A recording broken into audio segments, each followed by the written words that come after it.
Hi, Father Patrick here. I am on the East Coast this week for a couple of days of meetings. I belong to a couple of national priest advisory boards. And so this week I'm participating in one of them for a couple of days. But I found it interesting as I was flying out here to the East Coast. I was on a flight and there was there's the typical businessmen. There were people who were traveling for pleasure. There were families on their way to vacation. There was even one lady who was going home for a funeral. So, her heart was heavy. And it occurred to me that, we were all going to the same destination, but we had all of these different moods, emotions, reasons of why we were traveling.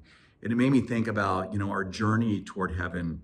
In any given time in our parishes or in our lives, we may be joyful, but the person next to us may be struggling with, the loss of a loved one, an illness, a loss of a job.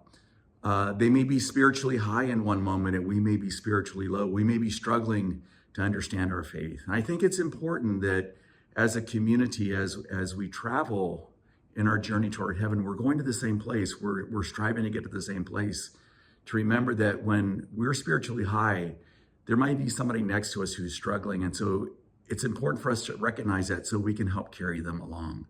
Also, when we're spiritually low or where we're struggling, to have those people in our lives who can help carry us along because they're in a better place and they're in a good place to be able to walk with us in journey. So let us remember that at any given time in our journey toward heaven, that there are many of us with all different types of emotions, all different types of levels of spirituality and levels of where we are in our faith.